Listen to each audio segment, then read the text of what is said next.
23 જૂન 1757નો એ દિવસ. હા, એ પ્લાસીના યુદ્ધે પરિવર્તનની એક લાંબી પ્રક્રિયા શરૂ કરી, જેણે ભારતનું સ્વરૂપ જ બદલી નાખ્યું. સદીઓથી ચાલી આવતી આર્થિક અને શાસકીય વ્યવસ્થા જ બદલાઈ ગઈ અને ભારતના લોકો 190 વર્ષની ગુલામી તરફ ધકેલાયા. આ પ્લાસીનું યુદ્ધ Siraj Uddaula versus East India કંપનીના જે પ્રતિનિધિ હતા રોબર્ટ ક્લાઇવ વિશે લડાયણું હતું. આ લેક્ચરની અંદર જે મેઇન પાત્રો છે એ છે સિરાજ ઉદ્દૌલા, રોબર્ટ ક્લાઇવ અને મીર જાફર. તો આ દરેક વિશે આપણે સમજવાનું છે. તો ચાલો મિત્રો એક સાથે લેક્ચરને ડીપમાં ભણીએ. તો વાત છે 1706 થી લઈ અને 1756 સુધીમાં. ત્યારે બંગાળ જે હતું, આ બંગાળની નિકાસ લગભગ 6.5 કરોડની આજુબાજુ હતી અને ત્યારે બંગાળની જે વસ્તી હતી એ 15,000ની આજુબાજુ હતી. પરંતુ 1756 આવતા આવતા બંગાળની વસ્તી 1 લાખની આજુબાજુ થઈ ગઈ. બરાબર. ત્યાંના શહેરો ઢાકા, મુર્શિદાબાદ, આ બધા શહેરો મહાનગર તરફ વિકસી રહ્યા હતા. પરંતુ ત્યાંના શહેનશાહ એટલે કે મુઘલ બાદશાહ એ એક પરવાનો આપ્યો હતો. આ પરવાનો કંપનીને ગમે તે જગ્યાએ જકાત વિના વ્યાપાર કરવાનો હતો.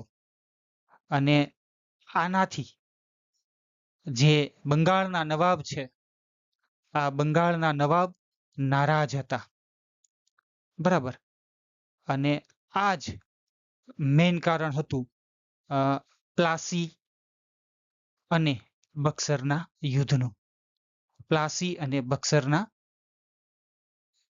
યુદ્ધનું. જેણે એક સામાન્ય વહીવટ કરતી કંપની હતી એને એક રાજનૈતિક કંપની બનાવી દીધી. બરાબર.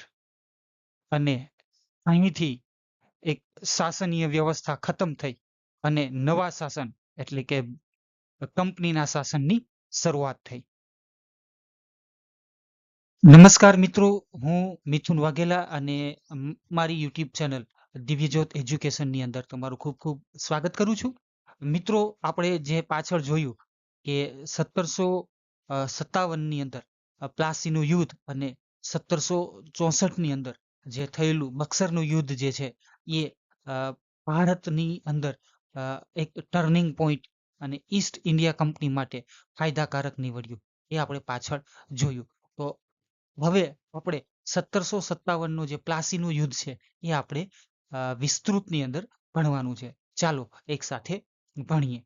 તો મિત્રો, તમને ખબર છે તેમ જ્યારે 1707ની અંદર ઔરંગઝેબનું મૃત્યુ થાય છે અને એ પછીનો જે સમયગાળો છે ત્યારથી જ મુઘલ સામ્રાજ્યની પતનની શરૂઆત થાય છે અને ઈસ્ટ ઇન્ડિયા કંપનીની પકડ મજબૂત બનતી જાય છે.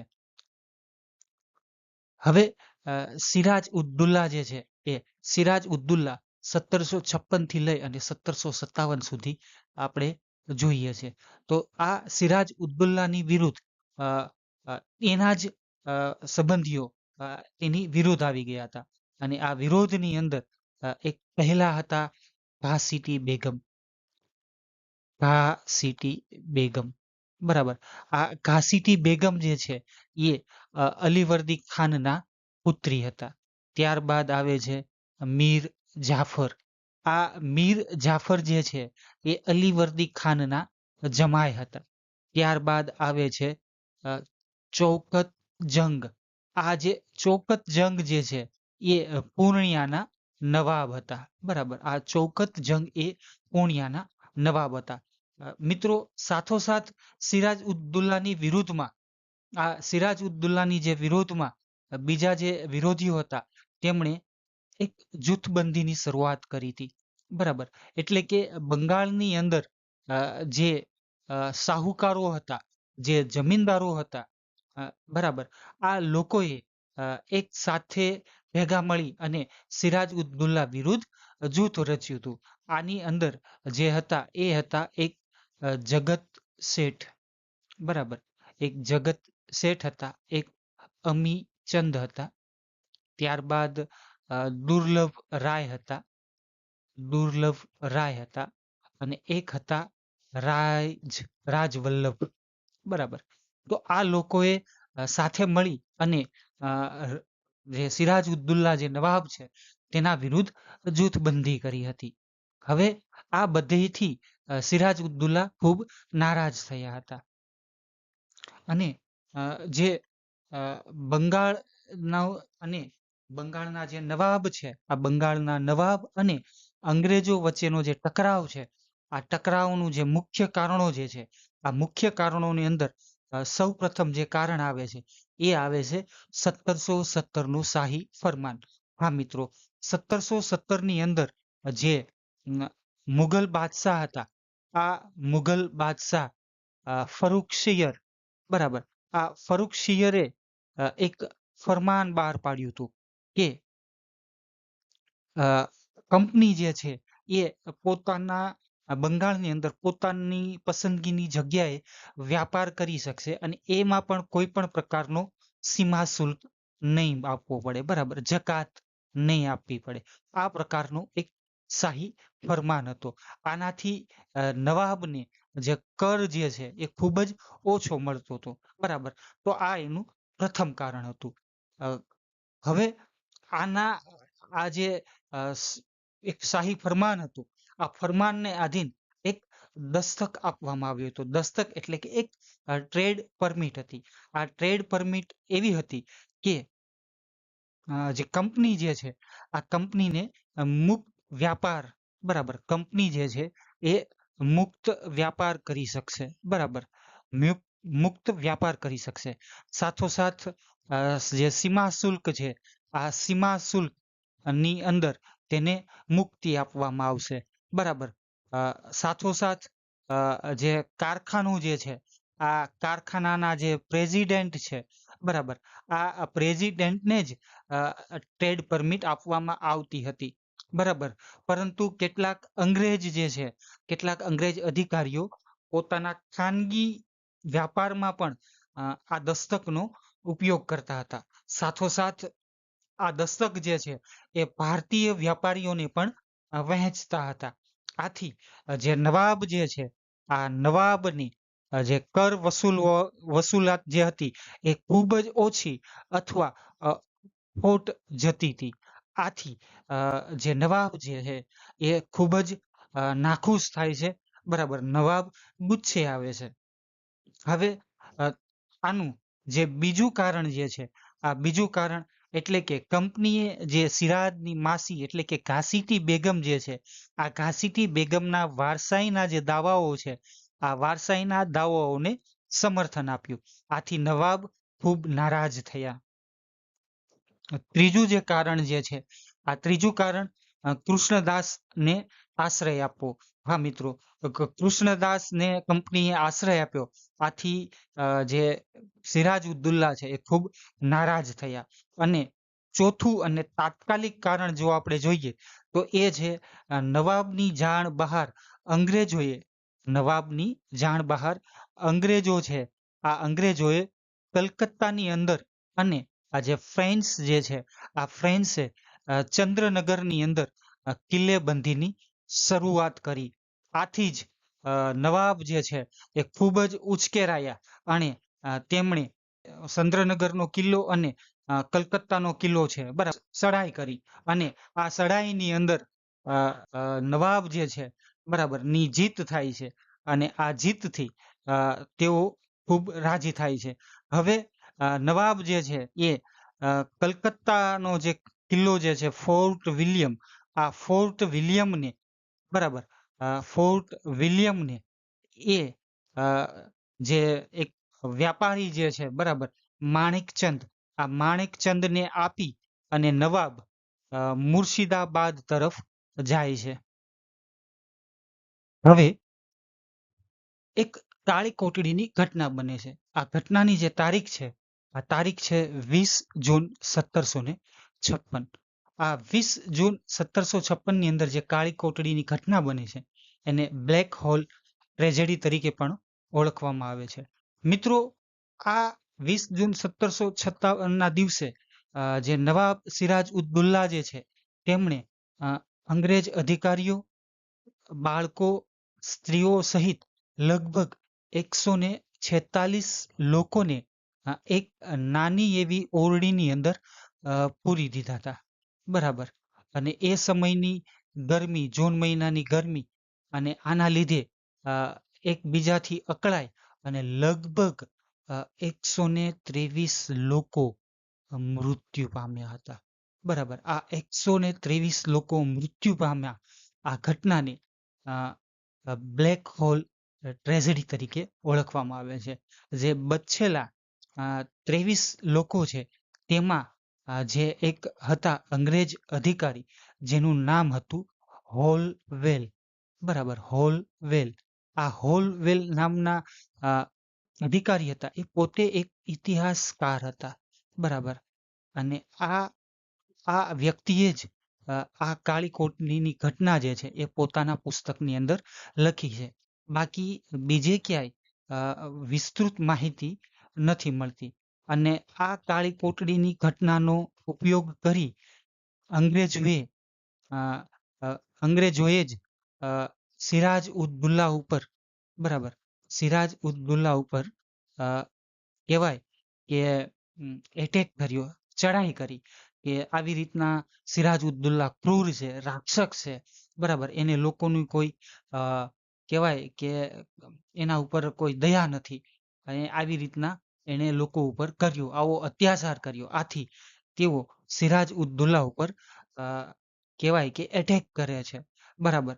અને જે સિરાજ ઉદ દૌલા છે એ અને જે ઈસ્ટ ઇન્ડિયા કંપની છે, આ બંને વચ્ચે એક સંધિ થાય છે. અને આ સંધિ એટલે કે અલીનગરની સંધિ. બરાબર.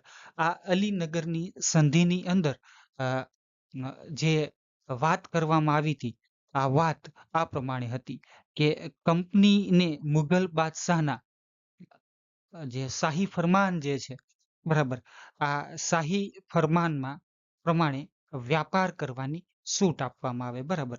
એટલે જે પેલું જે ફરમાન હતું, ફરુખશેર નામનો જે મુઘલ બાદશાહ હતો, તેણે 1757 ની અંદર જે શાહી ફરમાન આપ્યું હતું, એ ફરમાન પ્રમાણે કંપનીને છૂટ આપવામાં આવે. બરાબર. ત્યારબાદ જે બીજી વાત હતી, આ બીજી વાત હતી કે જે નવાબ જે છે, આ નવાબે અંગ્રેજોને જે કિલ્લા જે છે, બરાબર, સંપત્તિ છે, ઉપરાંત એની ફેક્ટરીઓ છે, બરાબર, ત્યાં જે એને મેળવી લીધી હતી, બરાબર, એ તમને ખબર છે કે ફોર્ટ વિલિયમનો કિલ્લો જે છે, બરાબર, ચંદ્રનગરનો કિલ્લો છે, આ જે સિરાજ ઉદ દૌલાએ જીતી લીધો હતો, બરાબર, એ પાછો આપવો. બરાબર. તો એટલે કે અંગ્રેજોની સંપત્તિ, આ કિલ્લા, એ બધું ફરીથી પરત આપવું. બરાબર. આ અલીનગરની સંધિની અંદર વાત કરવામાં આવી હતી. ત્રીજી વાત એવી કરવામાં આવી હતી, કે કલકત્તા પર અધિકાર મેળવવા માટે અંગ્રેજોને જે નુકસાન થયું, બરાબર, તેની ભરપાઈ નવાબે કરવી જોઈએ. બરાબર. એટલે કે આ જે લૂંટ, આ જે યુદ્ધ થયું, બરાબર, અને ત્યારબાદ અલીનગરની સંધિ આવી, ત્યારે જે નુકસાન થયું, આ નુકસાનની ભરપાઈ કરવી. બરાબર. આ નુકસાનની ભરપાઈ કરવી કોને? તો કે નવાબે. બરાબર. ત્યારબાદ જે ચોથી વાત કહેવામાં આવી એ હતી કે ભવિષ્યની અંદર બંને પક્ષ એટલે કે ઈસ્ટ ઇન્ડિયા કંપની અને નવાબ, આ બંને શાંતિ સ્થાપશે. બરાબર. આ પ્રકારની વાત અલીનગરની સંધિની અંદર કરવામાં આવી. પાંચમી જે વાત હતી એ હતી કે કલકત્તાની અંદર ઈસ્ટ ઇન્ડિયા કંપનીને સિક્કા બનાવવા માટે પરવાનગી આપવામાં આવે. બરાબર.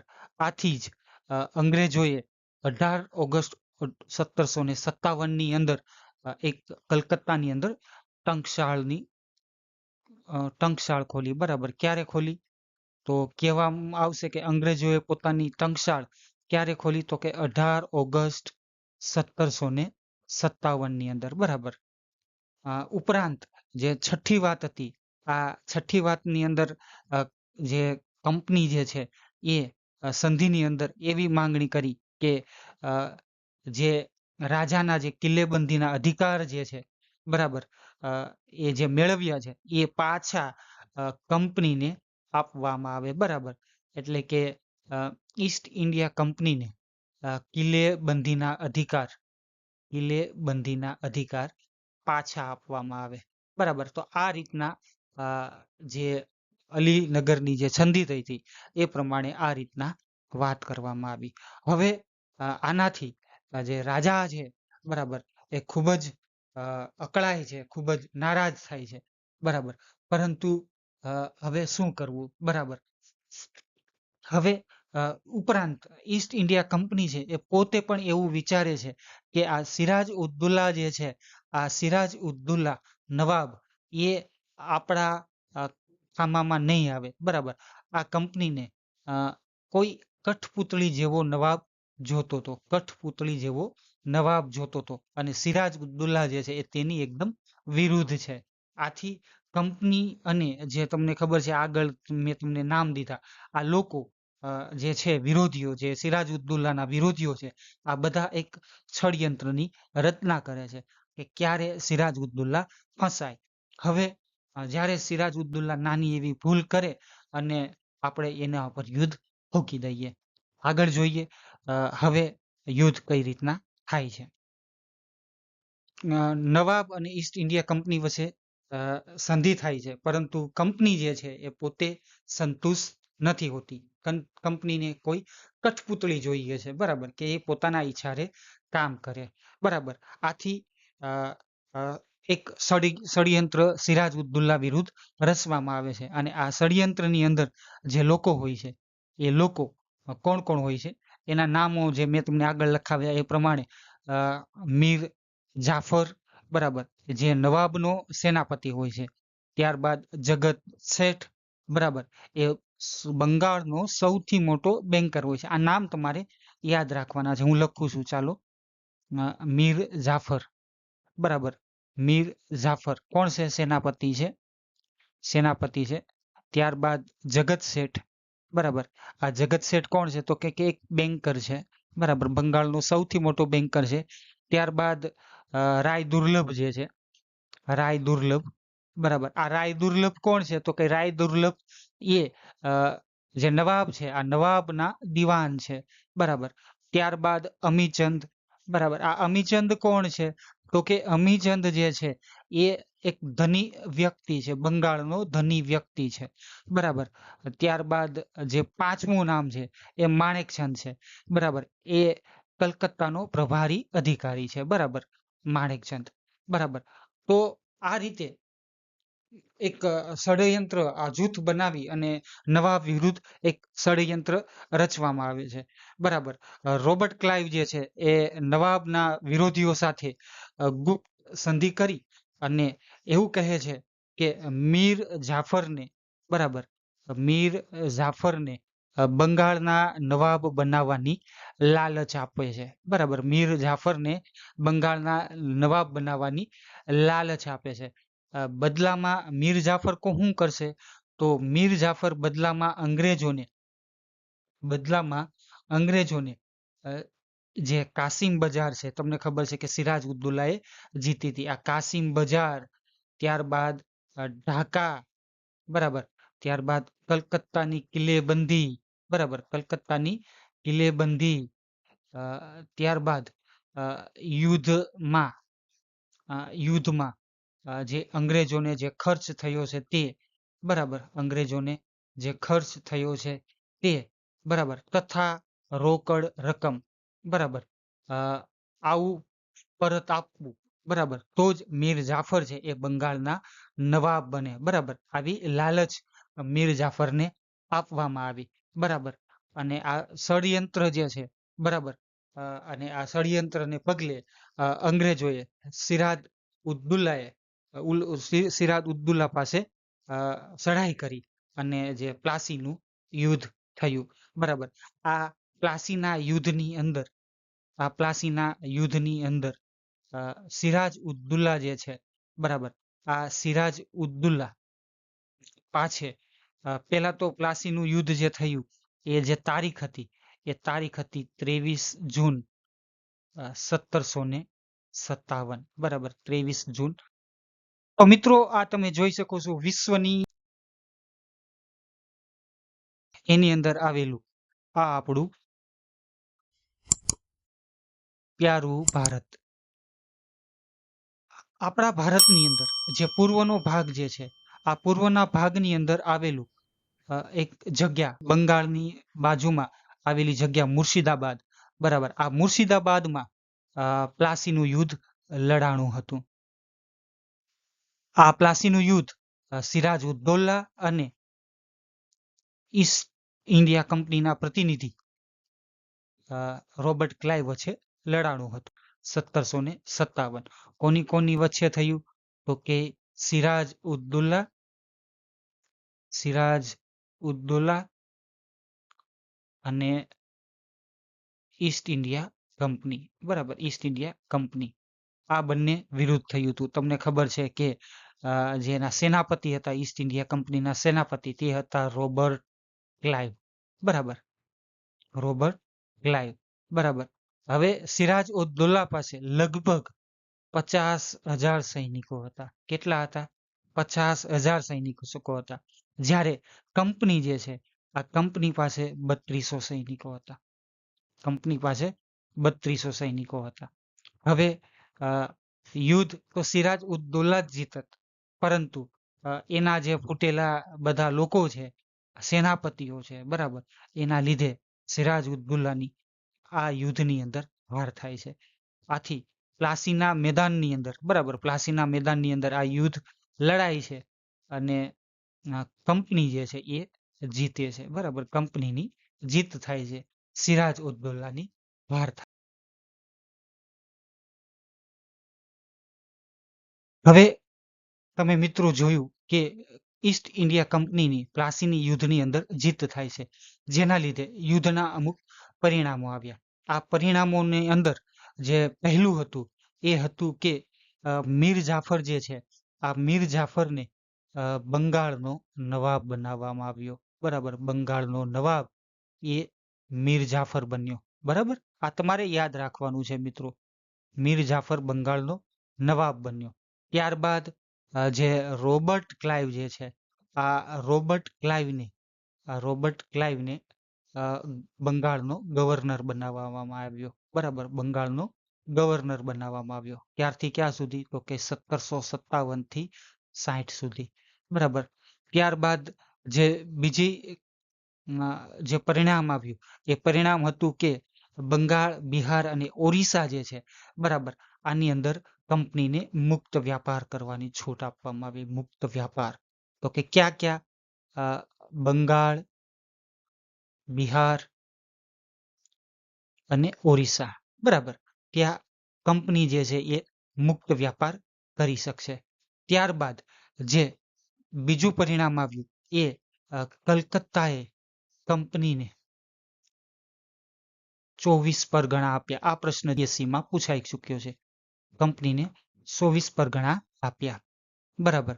ત્યારબાદ જે કંપની છે એને યુદ્ધમાં થયેલો જેટલો ખર્ચ છે, બરાબર, આ યુદ્ધ ખર્ચનો બધું વળતર લેવામાં આવ્યું. બરાબર, યુદ્ધ ખર્ચનું બધું વળતર લેવામાં આવ્યું. ત્યારબાદ બંગાળની જે રાજનીતિ હતી એની અંદર અંગ્રેજોનું નિયંત્રણ સ્થાપિત થયું. અંગ્રેજોનું નિયંત્રણ કેની અંદર? તો કે બંગાળની રાજનીતિમાં. બરાબર, અંગ્રેજોનું નિયંત્રણ બંગાળની રાજનીતિની અંદર. ત્યારબાદ રોબર્ટ ક્લાઇવ અને મીર જાફર વિશે જે સંધિ થઈ હતી એ સંધિ પ્રમાણે બધા જે બીજી વાતો હતી એ કરવામાં આવી. તો આ પ્લાસીના યુદ્ધના પરિણામો હતા. હવે મિત્રો જે હવે આપણે જોવાનું છે એ પ્લાસીના યુદ્ધનું મહત્વ સમજવાનું છે. તો પ્લાસીનું યુદ્ધનું જે મહત્વ છે એ મહત્વ એવું છે કે આ જે યુદ્ધ જે છે એ સૈન્ય દ્રષ્ટિએ મહત્વનું કહી શકાય નહીં. ન કહી શકાય કારણ કે અંગ્રેજ સૈનિકોએ કોઈ એમાં શ્રેષ્ઠતા બતાવી જ નથી. એણે માત્ર ને માત્ર ષડયંત્રને આધીન જ જે નવાબ હતા આ નવાબને હરવ્યા હતા. બરાબર. એટલે કે અંગ્રેજોની જે તાકાત હતી આ તાકાતની જગ્યાએ નવાબના વિશ્વાસપાત્ર જે વ્યક્તિઓ હતા એ વ્યક્તિઓના વિશ્વાસઘાતે આ યુદ્ધનું પરિણામ નક્કી કર્યું. બરાબર. આમાં ઈસ્ટ ઇન્ડિયા કંપનીના સૈનિકોનું કોઈ મહત્વ નહોતું, પરંતુ વિશ્વાસઘાત છે એણે આ યુદ્ધનું પરિણામ નક્કી કર્યું. બરાબર. એ બંગાળની અંદર જે કંપનીની સ્થિતિ છે, બરાબર, આ કંપનીની સ્થિતિને મજબૂત કરે છે. બરાબર. કંપનીની સ્થિતિને મજબૂત કરે છે. તો આ એક મહત્વનું સમજી શકાય. બરાબર. ત્યારબાદ જે મીર જાફર જે છે આ મીર જાફર છે એ નવાબ બન્યો અને જે મીર જાફર જે છે એ પોતાની જે સત્તા છે, બરાબર, એ સંપૂર્ણપણે કઠપૂતળી બનીને જ રહેતો. બરાબર. આથી સંપૂર્ણપણે જે સત્તા છે એનો ઉપયોગ સંપૂર્ણપણે અંગ્રેજો કરતા હતા. બરાબર. સંપૂર્ણપણે અંગ્રેજો કરતા હતા. ત્યારબાદ બંગાળના જે વિશાળ કુદરતી જે ભંડારો હતા, બરાબર, એ કંપનીના હાથમાં આવ્યા. બરાબર. અને કહેવાય કે એના એ વ્યાપાર થકી કંપની જે છે એ અઢળક ધન કમાણી અને કહેવાય કે બંગાળમાંથી મળતી આવક થકી તેઓએ સમગ્ર દેશમાં પોતાની સ્થિતિ છે એ મજબૂત કરી. તો મિત્રો, આ રીતના પ્લાસીનું યુદ્ધ થયું હતું અને જે એના લીધે જે અલગ અલગ પરિણામો એ થયા એ આપણે જોયા. તો મિત્રો, તમે જોયું કે કંપનીએ કઈ રીતના પોતાનો શાસનનો વિસ્તાર કર્યો. પ્લાસીનું યુદ્ધ છે એ કેટલું નિર્ણાયક રહ્યું. હવે આવા જ લેક્ચરો મેળવવા માટે અમારી ચેનલ દિવ્યજ્યોત એજ્યુકેશનને લાઈક કરો, શેર કરો અને સબસ્ક્રાઇબ જરૂરથી કરો. અને મિત્રો, એક વૃક્ષ જરૂરથી વાવો. ચાલો મિત્રો, રજા લઉં છું. જય હિન્દ, જય ભારત, વંદે માતરમ.